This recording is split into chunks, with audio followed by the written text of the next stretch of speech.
Այս պահի դրությամբ Երևանում տեղադրվել է մոտ 13,000 քառակուսի մետր ասֆալտբետոնե ծածկույթ, ինչպես նաև տարվա սկզբից սկսած մոտ 3,000-4,000 փոսերի տեղային լուծումներ են տրվել, որոնց հետագայում կանդրադառնան։ Երևանի քաղաքապետարանի շինարարության և բարեկարգման վարչության պետի տեղակալի ժամանակավոր պաշտոնակատար Տիգրան Դարբինյանի խոսքով, այս ծրագիրը նախատեսված է մինչև տարվա վերջ, որն իր մեջ ներառում է 200,000 քառակուսի մետր փոսային նորոգման աշխատանքներ։ Ունեն 5 կապալառու ընկերություն, որոնք բոլոր 12 վարչական շրջաններում աշխատում են։ Այս տարի մեծամասշտաբ ծրագիր կա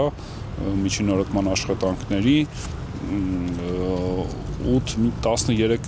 փողոցի միջին նորոգման ծրագրեր ունենք այս պահի դրությամբ։ Խոսելով նաև այն մասին, որ նոր նորքում առանց բիտում ասֆալտապատում են արել, որի մասին այսօր գործակարգավարական նիստի ժամանակ բարձրաձայնեց նաև Երևանի քաղաքապետ Տիգրան Ավինյանը, մեր զրուցակիցն ասաց, որ կոնկրետ այս դեպքը իրենց վարչության աշխատանքի տիրույթում չի եղել։ Նա նաև ասաց, որ տարվա սկզբից ինչ սկսել են աշխատանքները, մի քանի նման դեպք արդեն արձանագրվել է։ Չարաշահումները տարբեր են լինում, թե միտումնավոր, թե զուտ բաց թողումներ, բայց դրանք արձանագրվում են եւ հետո շինարարներին ստիպում են վերականգնել նորմերին համապատասխան։ Կոնկրետ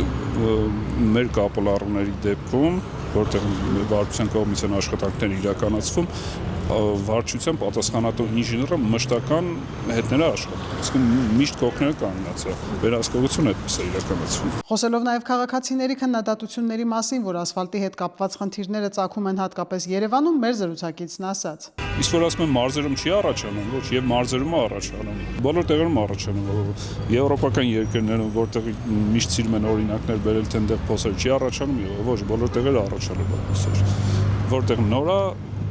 չի առաջանում, որտեղ մաշվածությունը կա, առաջանում են այդտեղ։ Նրա խոսքով, եթե համեմատական անցկացնենք անցյալ տարվա հետ, ապա այո, այս տարի փոսերն ավելի շատ են։ Դա պայմանավորված էր առատձյան տեղումներով եւ այդ ձյան հետևանքները վերացնելով, այսինքն աղու-ավազով մշակում եւ բացասական ջերմաստիճանի ազդեցություն։ Դրա համար այս տարի փոսերն ավելի շատ էին։ Նույնիսկ կարող ինքը ճաքեր լինի, եթե տեղումներ չկա,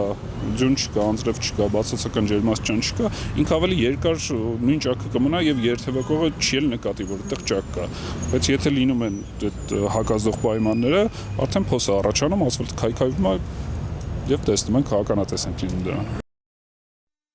Հավանիչ տեսանյութը եւ բաժանորդագրվիչ նորությունները բաց չթողնելու համար։